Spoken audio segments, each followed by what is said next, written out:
Okay, Mark, you have the floor. You can go ahead. All right. So anytime you you're not following, or probably we are not in sync, right? Just try to let me know, because I'm still trying to figure out how this Zoom works very well, because it's not something I use regularly. So I think that was what happened the last time. I was trying to always ask you for a feedback to see if you are following, if what I'm seeing here is what you are seeing there. Um, so I'm basically going to share my screen now. Share screen.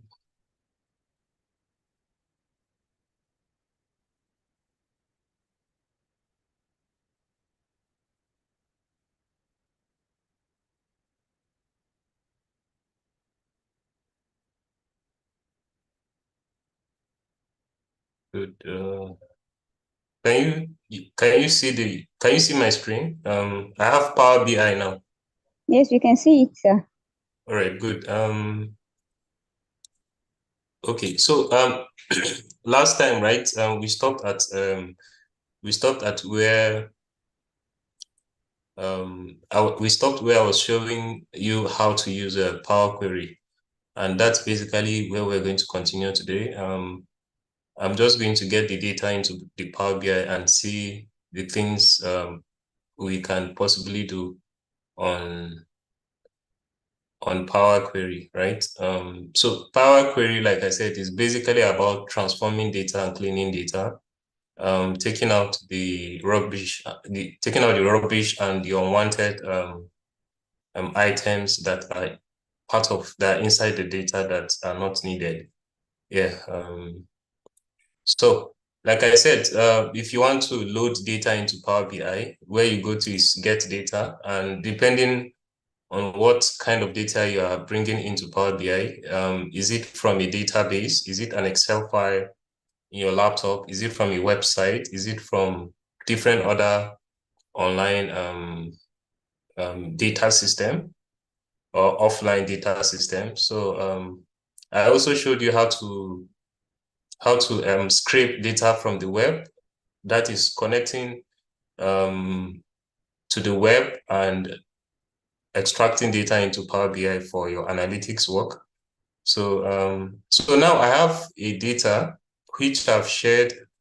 I'm sure Ifoma has shared with you guys in the group.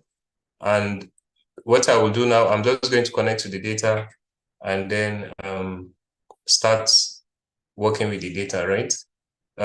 If you are trying to follow me as I do what I do here, you may not catch up. So the best thing you can do is, if perhaps you're not able to follow, just hold on. You get the video after this session, right? And then you can follow it gradually and learn and learn all the steps that I will do here.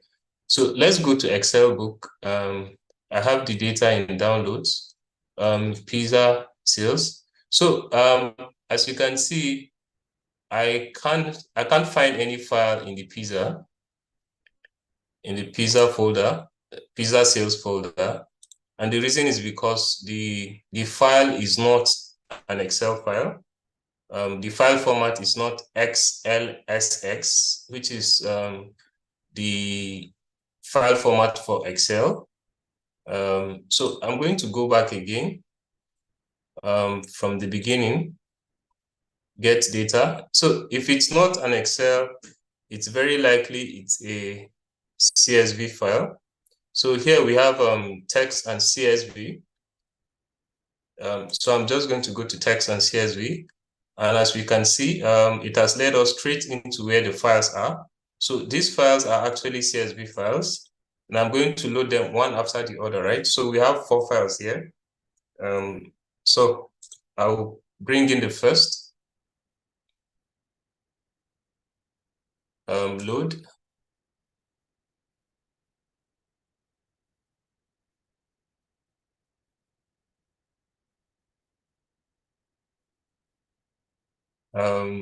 I will go for the second file in the folder, which is orders. I will load this as well. I will go for the third and get it in.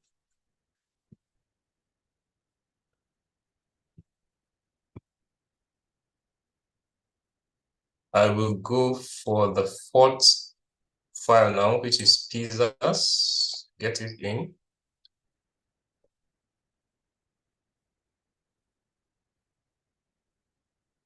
Yes, so basically all the 4 files have loaded, right? And I have basically explained all the views, the aspects of the different environment of Power BI. So this is the report, and then this is the data view. So here you have all the files that was imported. So as you click on any of the file, you will see the data table. So this gives you an overview of the kind of data you have, right?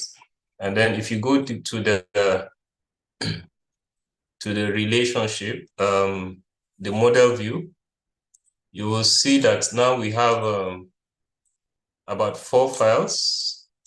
Some of the files are linked together. So from this, right, you can actually say that some of these files were extracted from a relational database. What a relational database means is that you have a database where you have a number of Excel files that share and they are all linked together, right? So you can say perhaps this 4 tables were extracted from a SQL Server database, right? Or probably from an Oracle database, or probably from some other kind of database, because this is the pattern of how data is stored in databases. There's especially relational databases. They are stored in such a way that they are related to each other, connected to each other, with each table having its kind of information, right? So, like I said, this is usually done to reduce redundancy, right? And the process is called normalization. So, before I do anything, right, I'll go straight to Power Query. We'll do the cleaning and all that we can do, and then we will come back to this model view, and then do what we need to do here, right? What we will do here is that we will check the connection. Is it correct connection? I will check which other tables we need to establish connections, right? So to launch the Power Query, right? There are many ways you can do that. I said that the last time I said you can use the transform data here, or you can basically go on any of the files and then right click, you'll see edit query. Once you click on the edit query, it's going to open. So this is what you are going to have, right? Yes. So this is the pop-up that will come out once you click on the edit query. And from here, yeah, so what we are going to do, right? So today's class is about transformation and cleaning, right? So I'm just going to give you a bit of an idea on how to go about addressing quality issues on data, right? So if you have these 4 files, what you will do first is you go into each of the file and address all the quality issues, right? So when you are done, then you can do other kinds of transformation and every other thing you need to do, right? So we'll go file by file, then column by column, right? So so once you come to your Power Query and you're on your first file, right? You go to your first column and look at the column, right? So there are many ways you can look at the entries in the column. First, you look at the column name. Is it properly named, right? So here we don't have an issue with with the name of the column, and then we look at the data type. So on the left side here, you will see some kind of symbol showing 1, 2, 3. This is basically telling you the data type in this column, right? So if perhaps it did not give the right data type to this column, you can change that, right? But let's see whether the data type given to this column is correct. So I am scrolling through the N3s, and what we have here is that all the data are whole numbers, right? Basically whole numbers or integers, right? So there are no decimals. So to check that, if you go to transform and then go to data type here, you will see all the data type possible in Power Query. And what we have here is we already have one number, which is correct. So there's no need to change. And then we will go to view and check the column profile. So the column profile says the maximum number is 1,000. The minimum number is 1, right? And then we have the average, we have the standard deviation, we have the even and the odd, right? So basically, this is just to give an overview of the entries in the column. Secondly, this is column profile. You can go to column distribution. Column distribution, we have 1,000 distinct and 1,000 unique entries in the data. So distinct basically means the number of entries, the number of distinct entries, or the number of entries basically that are in the column, right? And then with or without repetition, right? And then 1,000 unique means the number of entries without repetition, right? So basically, what this means, 1,000 distinct, 1,000 unique means that we have 1,000 entries that have no repetition, right? So if they had repetition, probably this unique is going to go down, right? So we have column quality. So column quality gives you information about valid entries, errors, and empty values, right?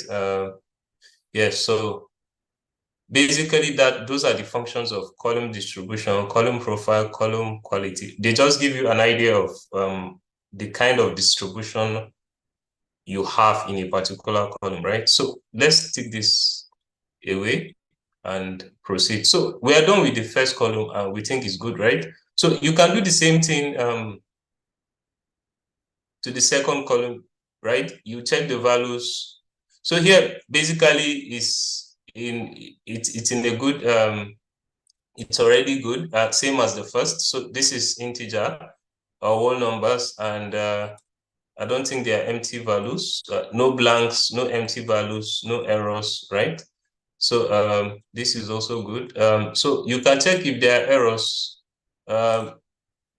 You can go to column quality. If there are errors, you see them, but here we have 0% of error. We have 0% of empty values, right? So the column is good. Correct data type, absence of errors, and absence of empty values, right? Same, I think almost, okay, so for this column, right, the data type is text, and as we can see from observation, the data type is actually text, and then you can check the column quality. There are no errors and there are no empty values, so it's good. Here also, the same thing, column quality, no error, and there are no empty values, right? So this file is okay, good to go. The next, we have about same thing, no errors, no empty values across all the columns, and then the data type of the column is correct. So for date, we actually have data type for dates, and already Power BI has automatically applied the data type, and then this is the time. Power BI has also done this automatically, right? So no errors, no empty entries, right? And from observation, our columns are good. So next file. So next file, we have a bit of a problem. The column headers or the column names are basically not what we are expecting. So we have column 1, column 2, column 3 to column 4 as our column names, which is not correct. So if you look at the first row, you will see that we have pizza type, ID, name, category, and ingredients, right? Which are actually supposed to be the names of our columns, right? So how do we solve this problem? Basically easy, right? So we will find a way to move this row 1 upwards so that it actually becomes the column name, right? Or the column or the headers, right, of the table. So to do that,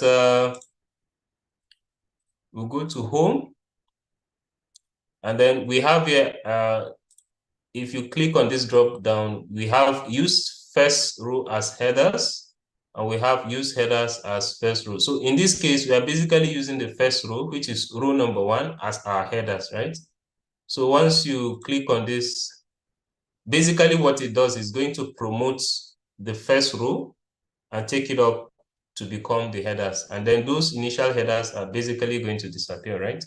And then here on the applied steps, you will see all the changes you have done, and you can cancel any step that you have applied. Hello, Mark. I Yeah. think we lost you for a few seconds. Can you just repeat how you did change the column header? Okay, so I'm going to go back, right? So yep. Okay, so can you hear me right now? Yes. All right, so what I'm saying is that our first row is actually supposed to be our actual headers, right? So anytime there's a break in transmission, please let me know so that I won't just be firing and you're not with me. So the first row is supposed to be our headers, right?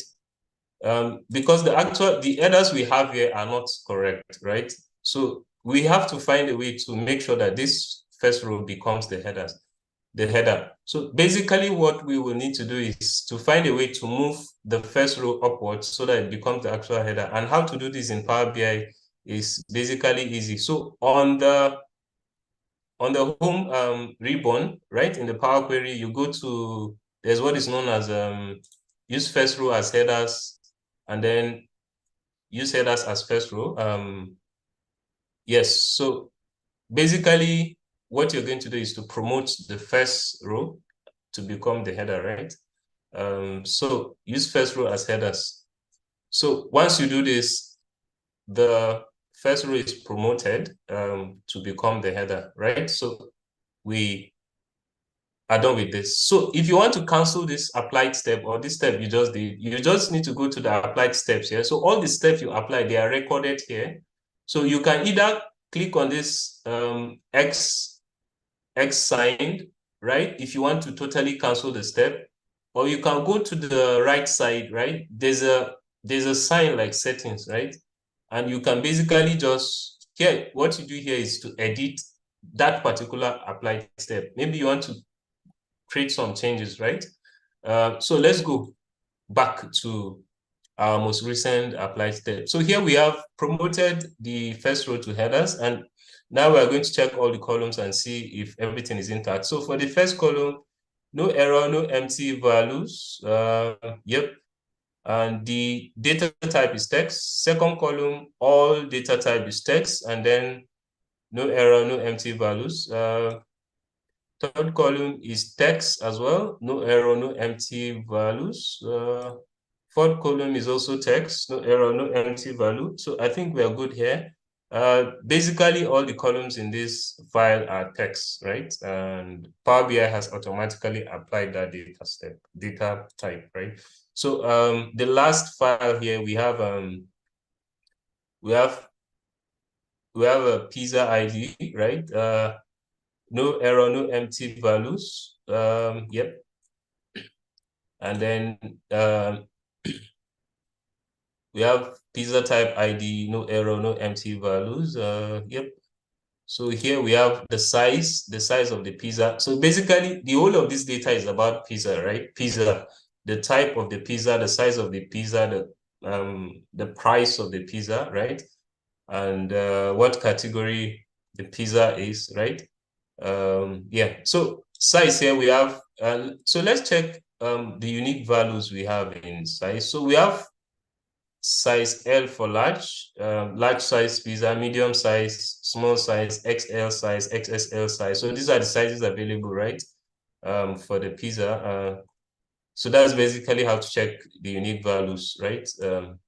And then the price. So basically this is price per quantity, right? For each type of size, and then each type of pizza. So each pizza type may have about 3, 4, 5 sizes, right? And each sizes each size is going to have its different price, right? A smaller size is likely going to go for a smaller price.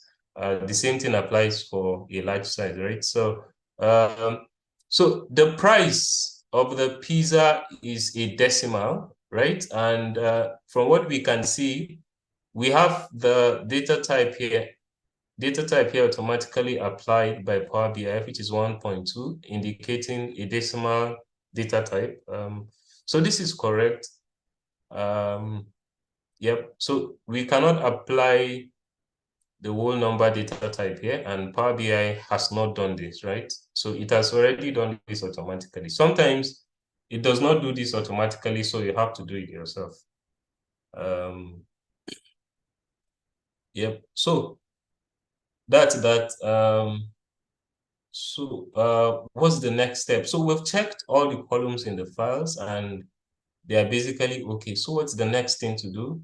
So assuming you already have predefined all the things that you need to do, right? So one thing you may likely predefine to do is to calculate your revenue.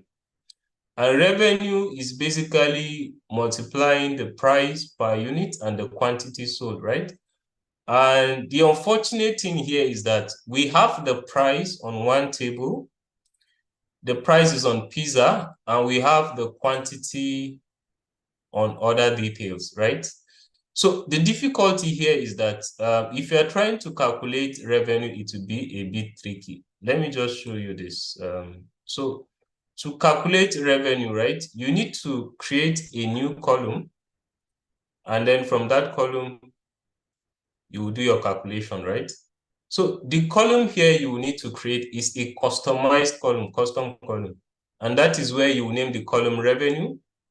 And then you insert the formula price multiplied by quantity. And then once you effect that, apply that, you're just going to have your revenue for each row, right? Yes, so let's go to custom column. So we have a ribbon add column, right, in Power Query. And then there are different methods of adding columns, right? You can add a conditional column, index column, duplicate column, or column from a particular selection of another column, right? Or a new column from a couple of other columns, or a custom column, right? Different ways to create columns. So in this case is a custom column, and what we want is a revenue. We want to create a new custom column called revenue. So we have quantity here, right? So normally what we are supposed to do is to use asterisks. In this case, in Power BI means multiplication. So we have quantity, but we don't have price. So there's no way we can multiply and then create a new column, right? So what we need to do now is we have to make sure that quantity and price are on the same table. So how do we get quantity and price? How do we get quantity and price to be on the same table? This means that the table that has quantity and the table that has price, we have to find a way to move some of the details into one column, right? Yes, into one table, right? And to do that, or the method of doing that is called merging. You are basically merging tables. So that's basically the only way we can merge quantity and price together and be able to calculate revenue, right? So we have two tables, pizza and other details, right? So let's attempt to merge these tables and get to calculate our revenue. So we have merge queries here on the home ribbon. We have merge queries, and so you either merge queries into one of the two tables, or you merge queries and create an entirely new table, right? So, but in this case, we don't really need a new table because we already have, we don't want to create more tables that are unnecessary, right? We don't want to make our work complicated than it is already, right? So merge queries. So I created the merge query on the other details, right? And we have to find a merging point. So we're merging the other details with pizzas, right? Other details table with pizzas table. And then we have to find the connecting points. So what you will do is you look at the column that is on other details table that you can also find on pizzas table, right? That is the column that is their connection point. That is basically their connection point, right? So, and as it appears here, we have pizza ID on other details, and we have pizza ID on pizza's table, right? So now, what kind of merging method are you using? Are you using a left outer, right outer, full outer, inner, left anti or right anti? I won't explain this now because we don't have so much time for this. So I'm basically going to, you can look this up and read about it, right? So I'm basically going to, so I will just tell you what I want to do and then we'll move on. So what I want to do is, right, I will move the size and price from the pizza table onto the other details table, right? That's basically what I'm going to do now. So to do that, I'm going to take all information from the right table. Yes. And yep. And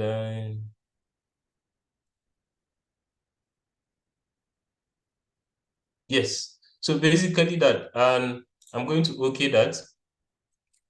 So you can see this is basically the new details that have been brought into the other details. So to be able to make the columns appear on this table, right, we have to come to this symbol here on the right side and then click. And then from here, we can pick the columns we want. So we are not selecting, or we just want price and size. That's basically what we want. And okay, so now we have size and price, right? I'm just going to edit the names because they are carrying prefix, the name of the pizza table as a prefix.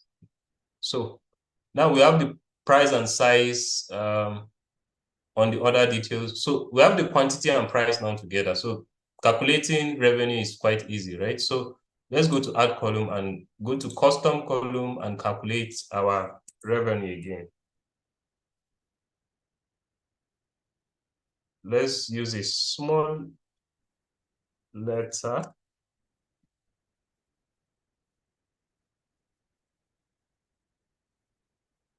Okay, I'm using a small letter R to start because of consistency. All the column names on our tables are basically small letters. You can decide to change everything to capital letter. Basically, make sure you are consistent, right? And then we have quantity now. Insert it, and then we use the asterisk to multiply with price. So revenue now will be equal to quantity multiplied by price, and then you okay this.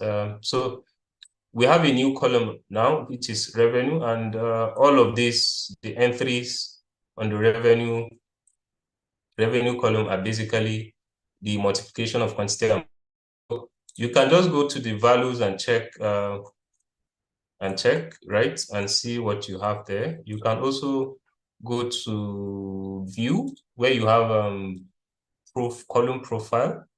Column profile is not giving us details. Column quality. Let's check column distribution. Nothing much here. Okay, let's, the data type is incorrect.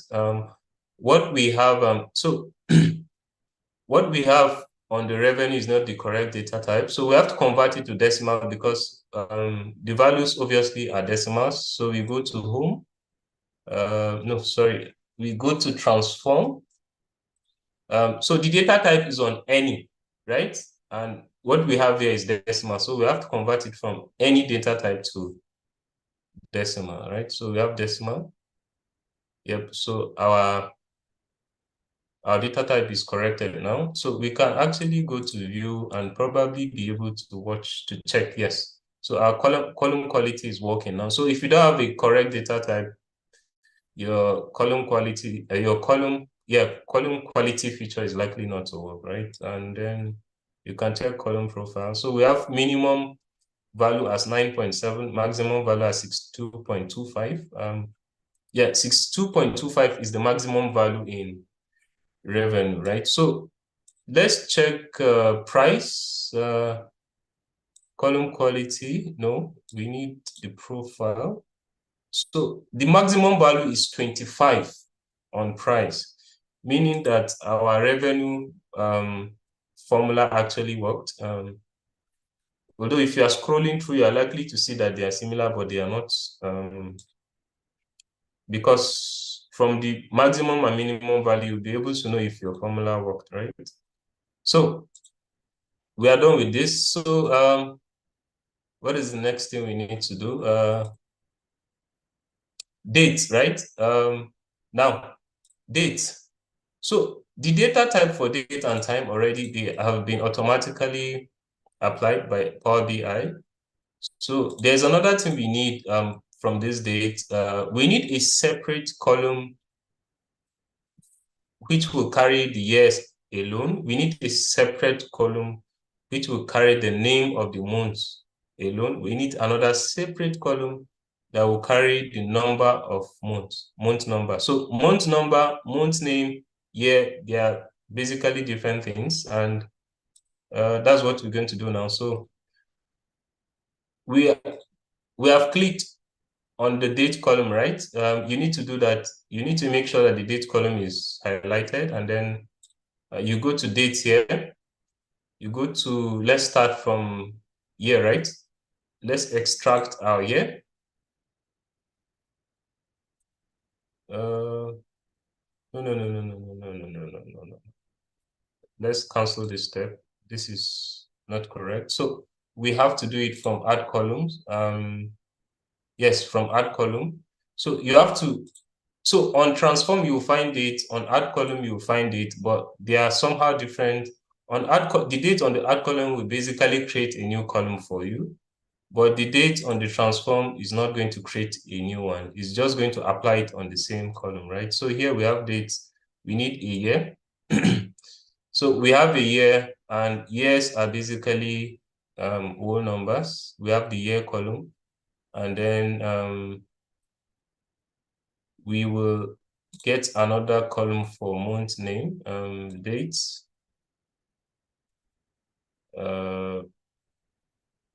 name of months. Yep, correctly. The data type is correct, correctly applied. Let's add another column, month number, right? We go to date and get the month number, which is month. Yep. So one stands for January, 2 stands for February. That's basically what the month number means. So we have these details. So basically, these are ideas on how to create columns, right? And yeah.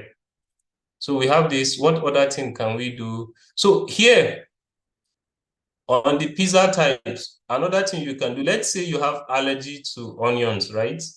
And you want your pizza to be made without onions, right? So you have to make sure that you are giving a list of pizzas that do not contain onions, right? So to create a column to know whether a particular set of ingredients has onion or not, right? This is what you're going to do.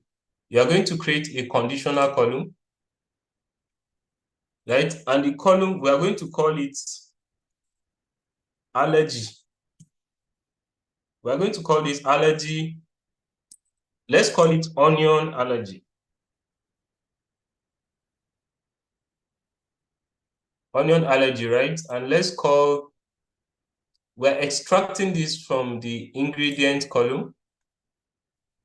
And we are not using equality because there is a lot of ingredients on each row. So you can't basically be using equality, right? So we're going to use contains, right? Ingredients that contains or onions, right? If there, what this is saying, if there are ingredients that contains onions, then the allergy is yes. Else, the allergy is no. You okay this and you have onion allergy. So if, okay, this logic is not correct, it's the other way around. So to edit it, we are just going to go to the settings on the right side of this applied step and click on it. So here will give us the pop-up to edit. So this is going to be no. And this is going to be yes, right? Let's see. Yep, so onion allergy, right? So the first row, the set of ingredients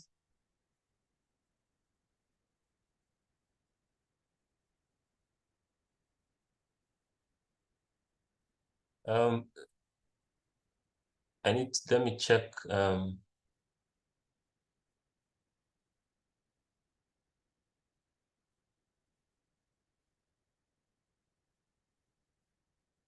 Okay, so basically the logic here is if you have onion allergy, okay, let me change the logic. Let's go back to the initial logic, right?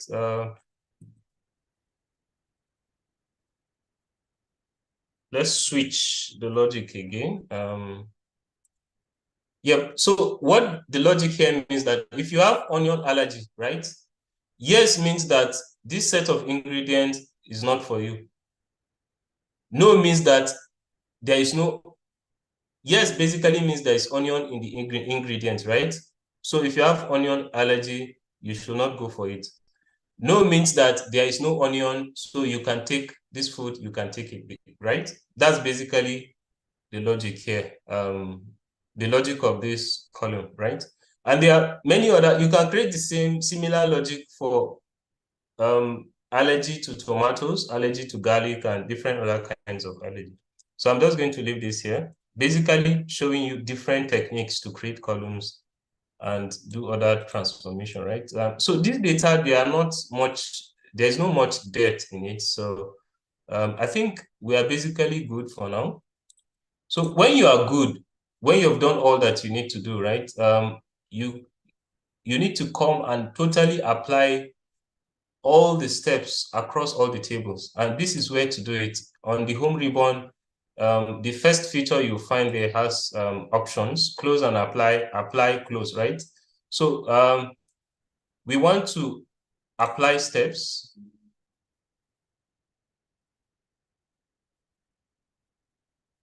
So you have applied, but you have not closed the query, the Power Query, right? So the first option is actually close and apply. Basically, to apply the steps and then close it, right?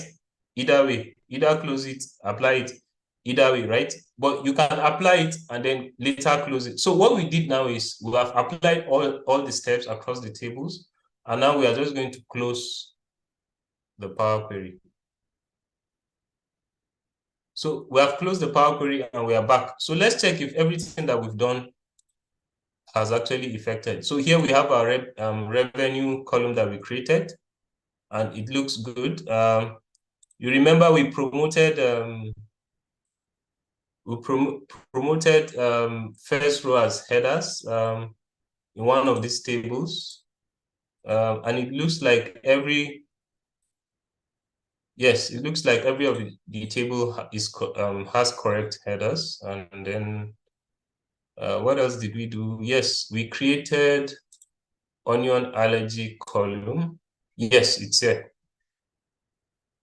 Yes, so basically everything is good, right? So as you do these things, you need to continuously check that everything you are doing is correctly applied, because you're working with data. Any kind of mistake can lead to a poor result or a false result, and any kind of decision that is made by a company or a business on a false result or false analysis is likely going to lead to false results or false it will basically lead to loss, right, in the company. You are going to lose because you are working with bad false data conclusions or data reports. Yeah.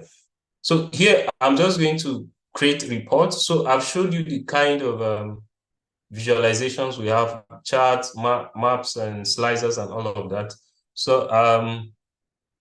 So today is basically going to be a rough sketch of a typical report. I won't give so much design or thought to it, but basically the analysis are basically going to be the key points, right? What are we looking at in all of these details? So first of all, if you're a company and you're into business, right, usually the first KPI you will check is your revenue, right? And then a very good visual to show that kind of KPI is a card visual. It's going to show you the KPI in number. So where do we have our revenue? Let's go to the table that we have our revenue. And then we click on revenue. And then this says that we have the company made 817,000 in revenue. Yep. So display units, let's display this in thousands, right? It's already in thousands. And then let our decimal be 0. So we won't have decimal parts, right? We're just going to have whole numbers. So here we have the format visual. So when you have a visual, if you want to format it, change colors, change size, change every detail on the visual, you come to format visual, and then here is basically where you actually have the visuals, right? So we have sum of revenue. The next thing, we're going to check quantity of pizzas that were sold, right? Quantity of pizzas that were sold. And then to do this, we need another card. So we need another card. So we click on a different part of the auditor that does not have visual, so that the card visual is not highlighted, so that you can get in a new card visual. So we have a new card visual, and then what we want now is quantity. What are the number of items that were sold, right?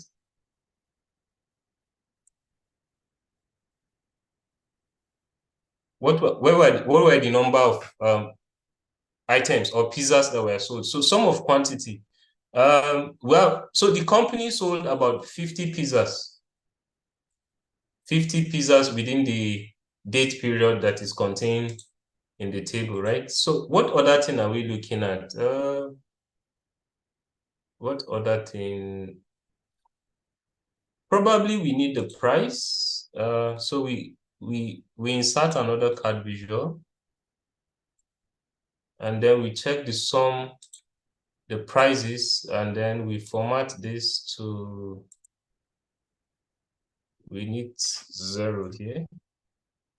Yes, so sum of price. So the sum of all the prices of pizza, right? So this is what we get as the sum of all the prices, right? And then the next thing we need to do now is we are going to start using proper visuals now, like the chart, right? So let's look at something more insightful, like we want to check quantity.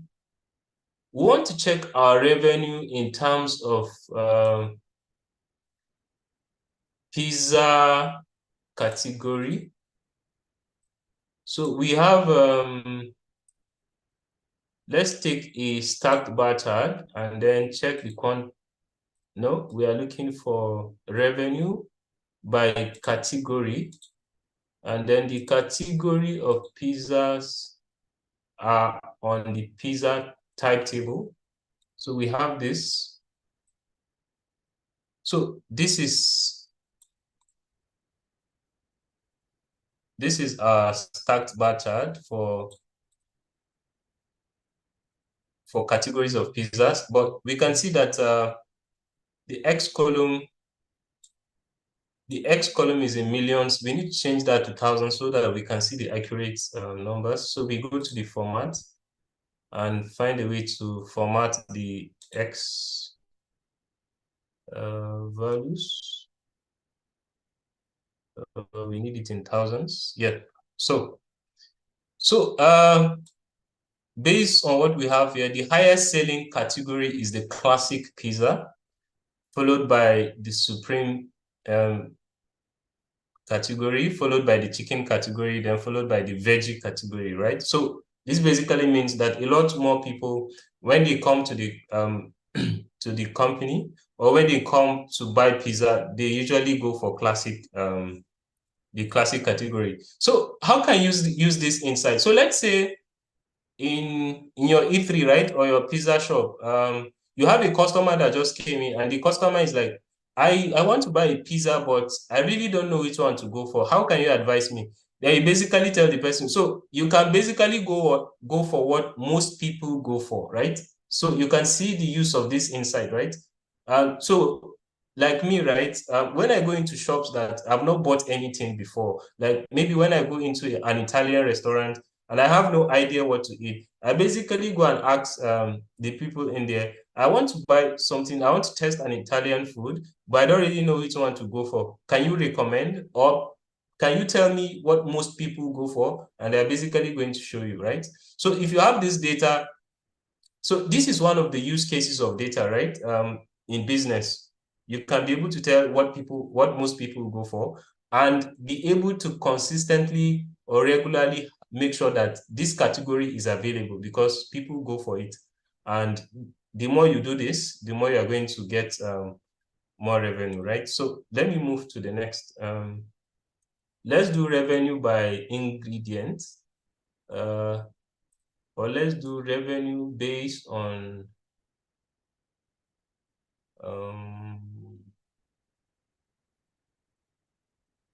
size. So we're going to get another visual. Let's use a column chart, right? And then revenue based on size. Yes, we have revenue based on size. So from what we have, obviously, looks like more a lot more people go for the large size, right? So why? Maybe because the large size is what they can finish at a go, right?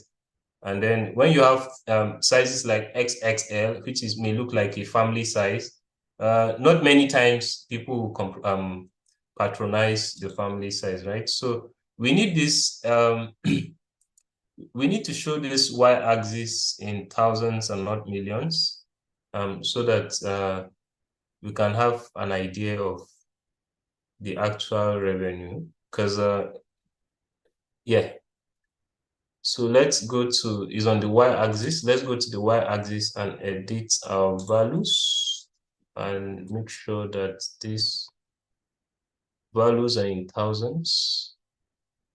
Yep. So is in thousands, right? So now you have an idea, right? So the large size is what most people go for, and the revenue that has been realized over this particular day period is close to 400,000, right?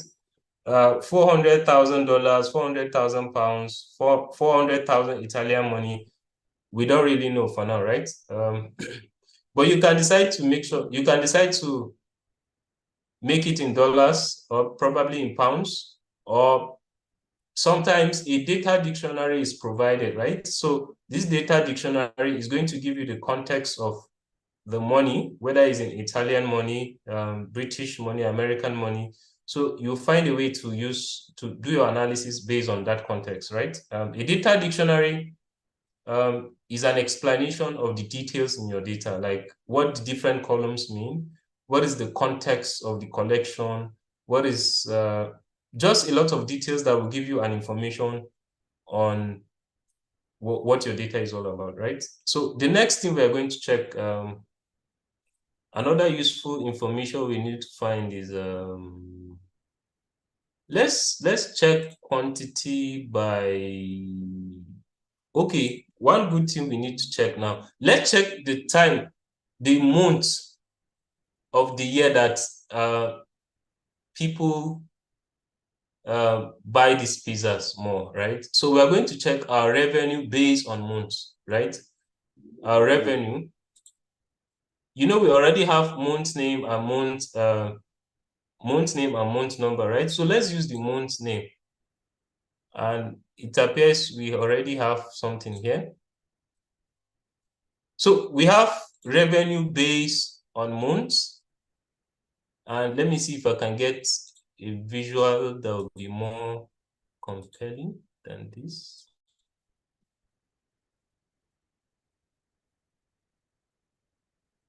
Yeah, I think this makes sense. So if you look at this now, this is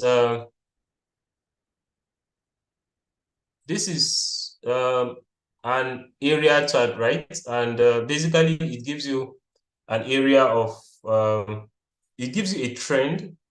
It's sort of a trend in the form of an area chart of how the revenue is realized for each month, right? So if you check the peak, basically this is useful when you need to check the peak and the dip, right? And the in-betweens, right?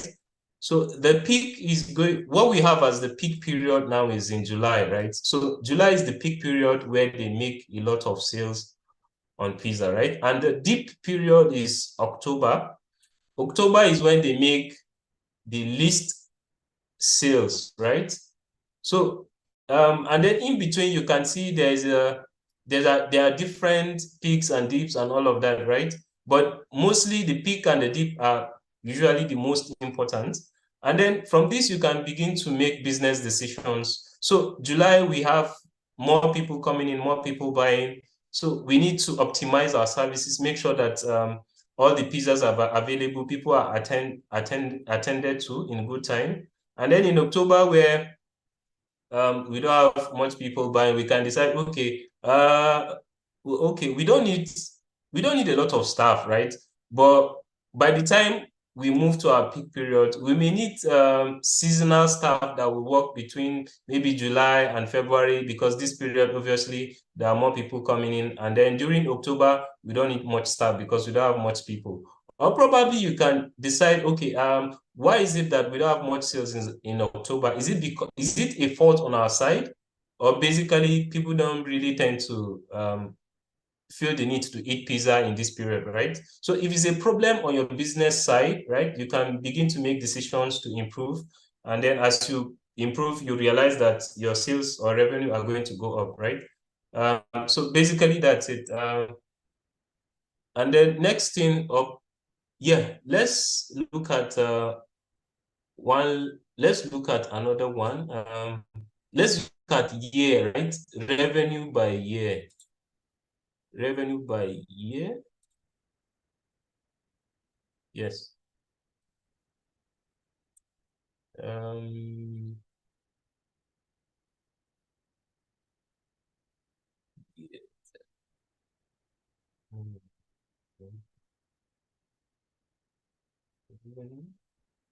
Yeah.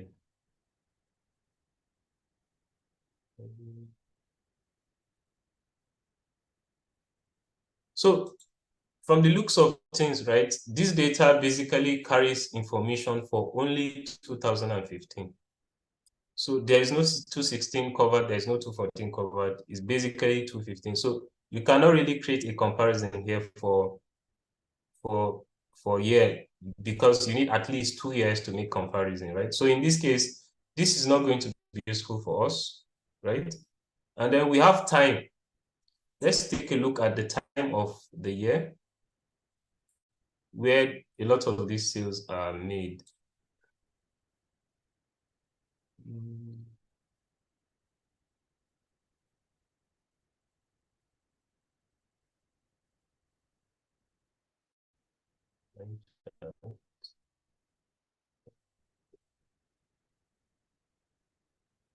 So you can always do this.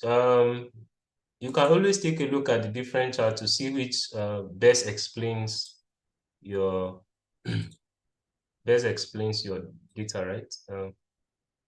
So I'm just going to, let me just settle for this, right? So from the look of this, right, if you look at the chart very well, you can see that our peak period is somewhere, let's say somewhere around 12:30 p.m. to 1 p.m. Yeah, because this is it here. Let me see if I can hover around. Tooltip, we need a tooltip. Tooltip. Tooltip.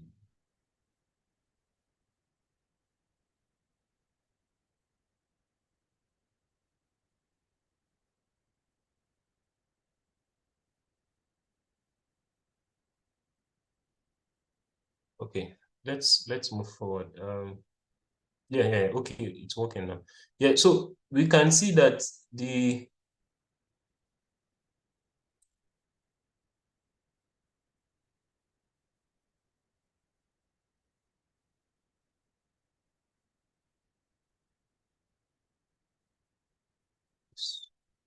this thing should stop. Okay, we can see that the peak period here. Yeah, so we have, yeah, like I said, the peak time is around 12:32 p.m. Yes, this is basically noon time. And at that period, they get to have about 460. They made 460. They made about 460 in terms of revenue. I hope this is in thousands. Let me go to the x-axis and make sure. No. Y-axis values. This should be unit thousands. Yeah. Yeah, good. So they made about yeah, so around 12:30 p.m. or so is their peak period. So this actually means that this is the particular time of the day that they make a lot more sales, right? So at this point, it is expected that a lot of the staff are very are on alert, and they make sure that they are up to speed, right?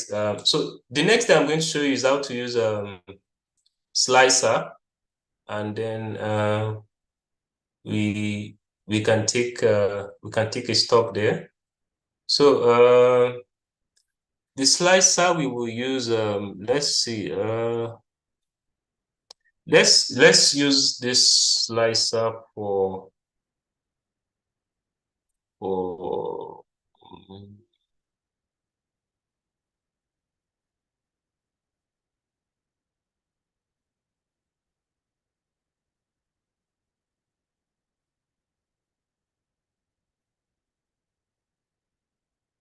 okay, let's use this slicer for dates.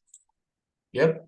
So basically, if you are using slicers, make sure that the particular data you are using for the slicer, the categories are not numerous, right?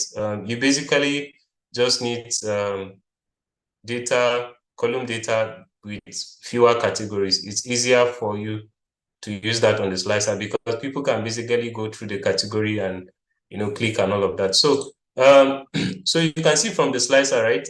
What does the slicer do? So I'm just going to move this, and you see. So as I'm moving the data is changing, right?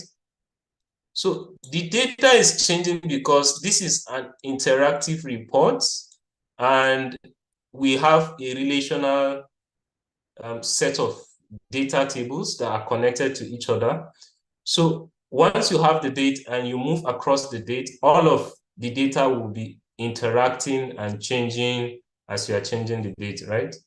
Yes, so you can leave this way, or you can change the slicer into a drop down.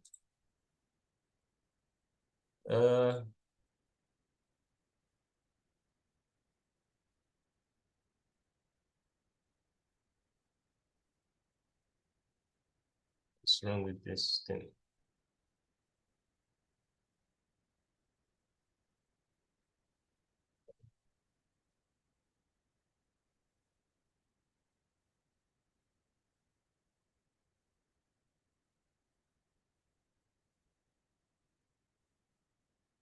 Don't mind this thing, it's just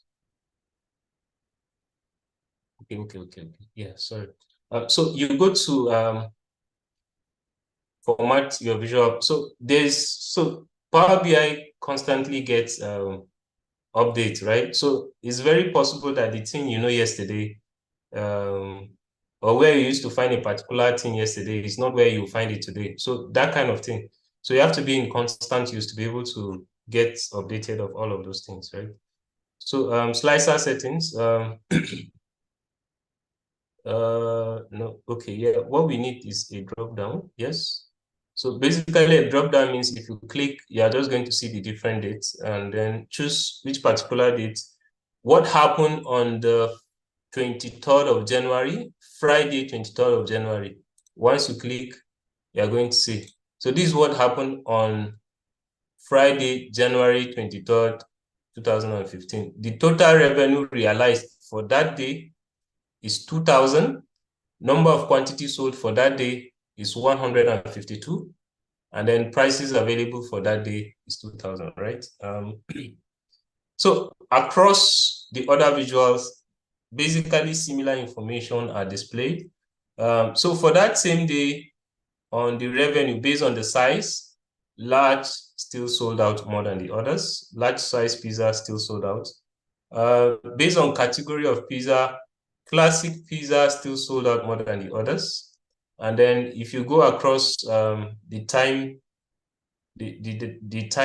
visual, you realize that the peak period is also at that around the 12:30 I mentioned, right? So that's it.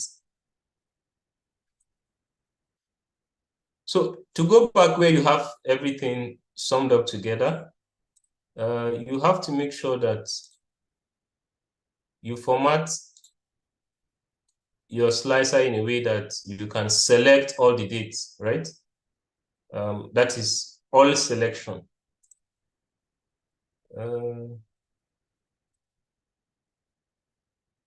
Slicer header values.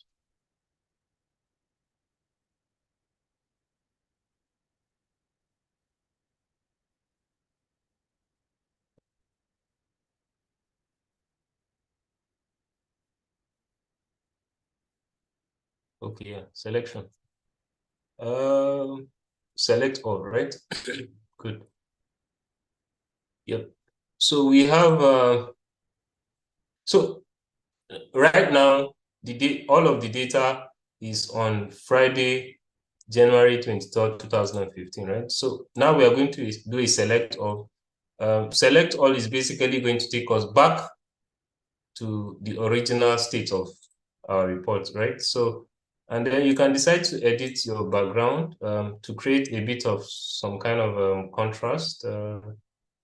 Canvas background is actually the background your report is sitting on. So let's change it to a slight shade of gray, and then we move our transparency Yes. So there's a bit of contrast between the background and the visuals.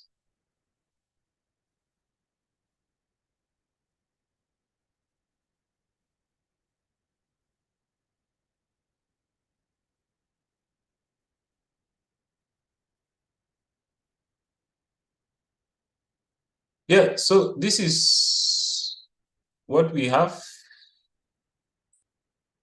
And there is actually so much you can do.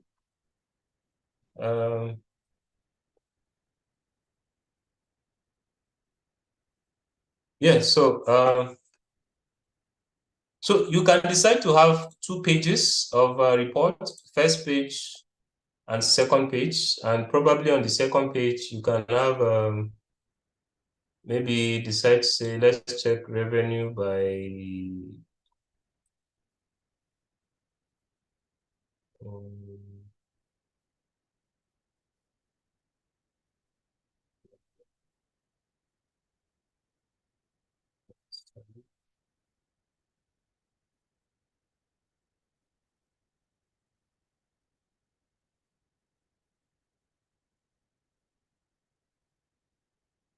revenue by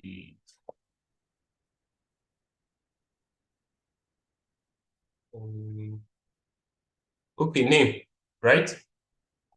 So we have name of the pizza. Let's use a column. Yeah, column chart, right? So we have a lot of names here, right? And these names, they seem to be unending somehow. Well, so in this case, sometimes what is usually important in your visual is your top five or your bottom five, right? So the information in between, you can decide to omit them, right? Because the management of your company, basically, they are looking for key insights from your report that they can use at a go, right? So they may not have the time to be investigating in betweens and all of that. So for this kind of information, you can limit your data to the top five. And how can you do that? We have filters. You use filters to do that. So we go to name, right? On the filters pane, and then we go to basic filtering. We'll go to top N, and then here we have top, we have bottom, and we have top. If you are going for the bottom five, you can choose the bottom here. If you are going for the top five, you choose at the top. So we just want the top five, right? And then it says by value. By what value are we choosing the top five? By the revenue. So we move to the revenue to the by value, and then underneath it, we click apply filter, is going to apply. So here we just have our top five. So you can do the same for the bottom five. This is very important because you don't need all of the names in your report, right? You just basically need the most important revenue generating names, right? Well, if your boss says that he needs all of the names and the performance of all of the names of the pizzas, you can show it to him. If they need top five, you know how to do top five. If they need bottom five, you know how to do that as well. So basically, yeah. So you don't have to join all your report on, you don't have to create all of your reports on one page. You can decide to have 2 pages, right? You can decide to also have 3 pages. Basically, make sure that your information is readable and you don't have too much information on one page. Readability is very important. Readability is very important. So when you have so much information on one page, the readability goes very low. It becomes very difficult for management or stakeholders to read your report at an instance, right? So thank you. I'm going to stop here and I will give it up. I will pass it on to Ifoma. Thank you.